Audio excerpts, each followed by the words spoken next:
What is up, YouTube? Welcome back to the channel. So, had a cool idea for a video today, and we are going to talk about guitar setup and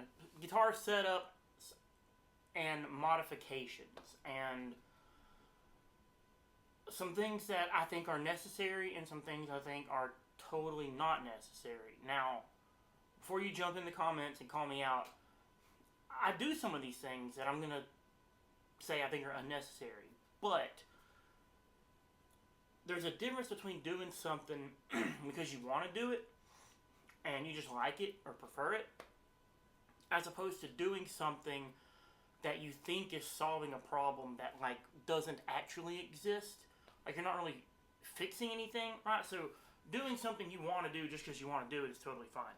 But don't think you need to do something when it's not really fixing the problem that you might perceive it to have or think that it's fixing, etc. Right? So, let's kind of get into it. I'm going to give you 5 myths about guitar modifications and stuff like that. So, and then I'm going to give you 5 truths, right? Things I think you should do. Modifications, setup things I think you should do that are actually way more important than these other things that you kind of hear about all the time that you might think are big things that you should do when you kind of really don't need to. So, the 5 myths, if you will, first.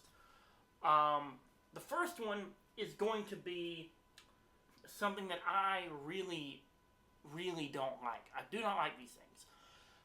And for a plethora of reasons. The main reason I don't like them is because they don't do anything. And it's going to be roller bridges. Alright, so I don't have a roller bridge to show you because I think they're ridiculous and I would never spend my money on one. So of course I don't have one. But I will show you kind of the context that I see them in a lot of times, which is ridiculous and I don't understand. This is a regular Tune-o-matic bridge on a Gibson Les Paul. This is a Nashville style Les Paul Tune-o-matic bridge. And this guitar has no Bigsby on it, no tremolo unit whatsoever. And I'll see people slap roller bridges on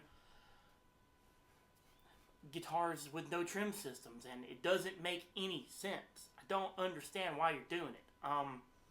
When you bend the string is not moving this way, right? The whole point of a roller bridge, right? You come back to this Tune-o-matic bridge here. See your little saddles here. So on a roller bridge, these saddles will be replaced with like a little wheel that moves, right? So the theory behind it, the science behind it is as the string moves from your tremolo system, that little wheel will move under the string and it will keep the string from getting caught or binding up in the saddle like it sometimes can on a traditional bridge.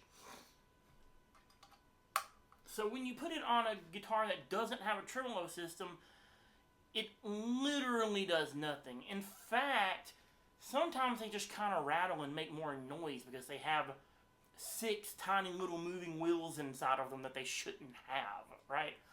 So sometimes they're just noisier and more problematic than the thing they're trying to fix anyway, especially if you put it on a guitar that doesn't even have one tremolo to begin with, right? Now, even on guitars with trims, I don't dig them because of all those other issues there. They're noisy, they rattle, they fall apart, they have all these things, right? If you just have a properly cut bridge saddle, binding from your trim system isn't going to be an issue. So, that's first thing I don't think you should go waste your money on is a roller bridge. The second thing, and this is going to be controversial, is locking tuners. Now, I have 4 guitars. I have 4 guitars in here with locking tuners on them, right? And so, what do locking tuners do? Well, see if I can show you this. On the back of this guitar here, the tuning machines have these little wheels on them, right? So what happens is you put the string through here, you turn that little wheel, and you lock it down, and you cut it, and you tune the guitar up, right? So you don't have to have a peg winder. You don't have to, if you've got one of the hand crank kind, you don't have to sit there and do all that, right? So why I don't think you should waste your money on locking tuners. I think you should buy locking tuners if you understand what they do. If you think they're going to solve your tuning problems, you shouldn't buy them because they're not. That's not what they do. Your tuning machines very rarely have anything to do with your tuning problems. And I'll get to that in the next segment of this. But locking tuners don't really... If you improperly wrap a string around a traditional tuner, you can get some slippage. If you wrap the string around itself as you tighten it, sometimes it can slip and fall off and stuff like that. While you're tuning the guitar up, that might cause some issues in your tuning to jump around and stuff. But once you get the guitar to tension and everything settles in, you're not going to have tuning problems anymore from that, right? So, and if you just wrap your strings the right way anyway, you're not going to have tuning problems. So locking tuners don't actually help with the tuning stability of your guitar. All they do is make string changes really easy and fast.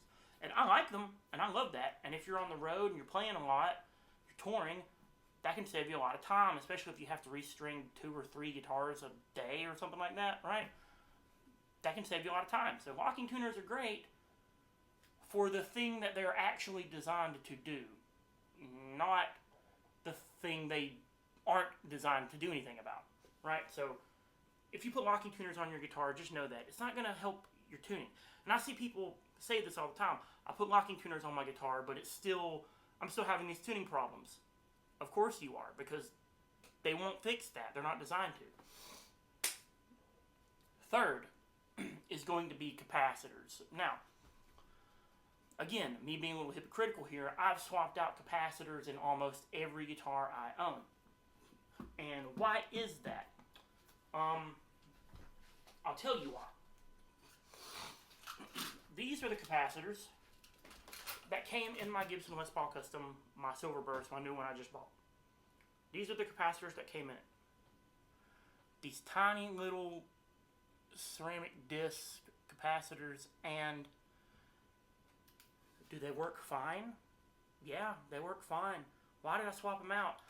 Because I just don't like the way they look. I mean, that's really all there is to it. I don't like the way they look. So I put orange drops in it, or I put bumblebees in some of my guitars. Just because I like the way they look. Devin, who's going to look in there and see them besides you? You're right, no one, just me. As long as you have a good high quality capacitor that has a good tolerance to it, that isn't going to make your guitar super muddy or super bright or, something like that, right? They're fine. Doesn't really matter what they look like. So unless you're just a nerd like I am, and you just like tinkering with stuff, and you just like messing with things and swapping things out for no reason at all, right? Don't think like, oh, I got to get on eBay and find some actual vintage 50s Bumblebee capacitors. I have a Les Paul that I put actual 50s vintage Bumblebee capacitors in. Just because I wanted to. I didn't expect it was going to do anything different. I just wanted to do that. Spent a lot of money on those capacitors for no reason. I just did it because I wanted to do it. And if you don't even use your tone pot that much, which a lot of rock and metal guitar players don't, it's usually like wide open 10 all the time, capacitors don't matter at all. So don't go on this hunt for like some crazy, whatever mythical capacitor you've heard of, right? It's not going to really do a whole lot. It's not going to do much of anything at all. If your guitar has good caps in it and they have a good tight tolerance, you're good. The next thing is going to be shielding. Now, you see this a lot. I've seen guitars opened up and people will buy this goofy shielding tape off Amazon and they'll cover the whole inside of their Stratocaster or the whole inside of their Les Paul or something like that with shielding tape. And it's completely unnecessary. It just is. If your guitar is wired up correctly and grounded correctly, this Gibson Les Paul doesn't have any shielding in it. My Gibson Les Pauls, they have no shielding inside of the cavities whatsoever. In fact, in the 70s, they used to put this like metal tin over the entire electrical compartment down here, over all the pots and caps, and it caused more problems than it solved. And that's what a lot of people run into. They put so much of this goofy shielding tape inside their guitar, and it causes more problems than it solves. And it really only solves a very tiny fraction of an issue on guitars with a bunch of single coils in them. If you have a humbucker equipped guitar, you don't need all that shielding tape in there. It doesn't do anything. Now, in a Strat or a Tele, where you get some 60 cycle hum, it can cut some of that out if you put it in the right spot. If you put it on the back of the pick guard around the pickups, it can dampen some of it. Now, you're always going to have some. It's not going to get rid of it completely, but it can dampen a little bit of that. But if you cram it around your control cavity, it can just wind up causing more problems than it solves. So it's not necessary. And if you do have a Strat or a Tele and you have some 60 cycle hum, this is free right here advice. I didn't even put this on the pros list, right? Just go buy a noise gate. That'll solve your 60 cycle hum. And you can turn it on and off as you want. Alright. Last on the myths list is going to be anything with the word sustain in it. Right? Sustain bridges, sustain tremolo blocks, sustain nuts, right? So whatever it is, right? This stuff's all gimmicky. It doesn't really do a whole lot. Now again, you want to swap it out because you just think a big brass tremolo block in your Strat looks cool. By all means, swap it out. It might be high quality metal, you know. It might not rust. It might not, you know, whatever, as quick as the stock stuff will. Sure. Is it going to improve your tone? No, it's not. And now we will get to why that kind of is in the truths column. So why will this sustain stuff not fix or not give you more sustain? Because the string only vibrates between 2 points on the guitar. It only vibrates between the bridge and the nut. You get some sympathetic vibrations past that. But here, so if you got brass bridge studs on your tailpiece, it's not doing anything. The string, the main, 99.99% of the vibration of the string is in between your bridge and your nut. So your brass trim block or whatever, or your brass bridge studs, it's not doing a whole lot. It's really not.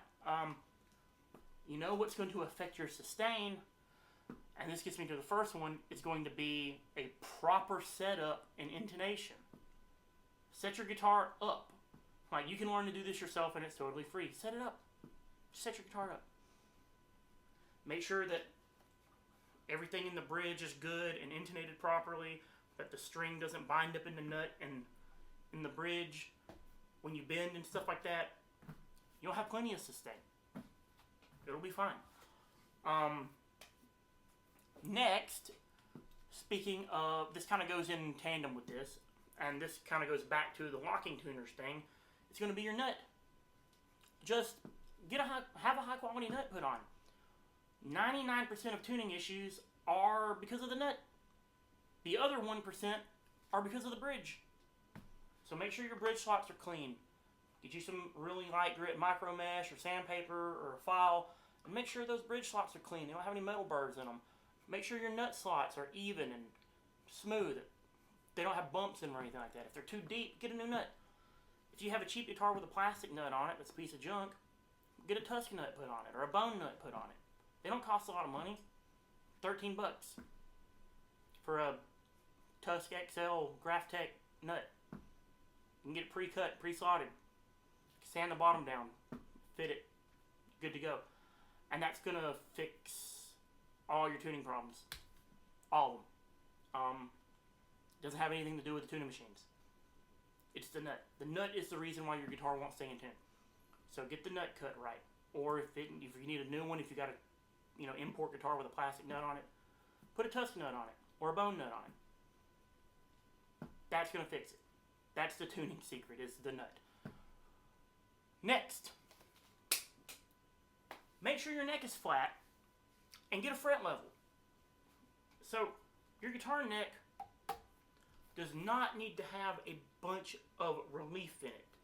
Like I've seen, we see these guitar necks, right? You see guitar necks with this bow in it, and people are like, "Oh, I like a little bit of bow in my neck." Well, then you're gonna have problems, and you need to just accept that you're gonna have problems because your guitar doesn't need a ton of bow in the neck. It doesn't. I set up classical guitars for a living, and they are dead flat. Those necks are flat. They have a tiny little bit of relief in them, just enough, just a little bit, just like that, right? Your guitar neck does not need to be super bowed. It doesn't have to be.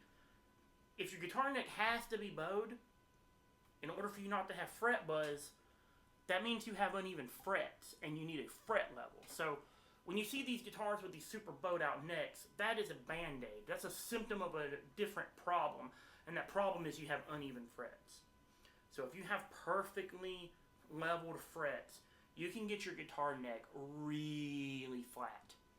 And I promise you, it will play better, it'll feel better, it'll be easier, your bends will be better, your vibrato will be better, the guitar will be easier to play, it'll intonate better, because when you have these super bowed out necks and you're in the middle here and you're pushing the strings down real far, you can throw your intonation off, right? So, you don't need a super bowed out neck. If you have to put a lot of bow in your neck in order to stop fret buzz, you need a fret level. You have uneven frets. Next is going to be high quality potentiometers. And this kind of ties in with the capacitor thing, right? If your guitar is too dark or too bright, I've had so many people be like, "I don't like the way these pickups sound," and they put new pickups in the guitar, and they're like, "God, the guitar just still sounds so dark. It sounds so bad." Replace the pots. Okay, when you buy these, especially like lower end like import guitars and stuff, the pots might say they're 500K, but they might not really be 500K. They might be 450K. You know, these kind of electrical components have tolerances. Everything isn't what it says it is. So you need to find a brand that's a high-end brand of potentiometer that has low tolerances. That way you can be within a certain percentage of what they're actually saying it is. Actually, I kind of prefer, Bare Knuckle makes a 550K pot. Right? So even if it's off, it's still higher than normal, right? And that's going to give you a lot of top end. That's going to give you a really bright sound. It's going to let a lot of top end frequency through, especially on humbucker guitars, right? For single coil guitars, 250K pots, because single coils are kind of trebly anyway, and you want to negate some of that. But just make sure you have a high quality potentiometer in your guitar. If you have a problem with your guitar sounding really bright or really dark, it might not be your pickups. It might be the pots.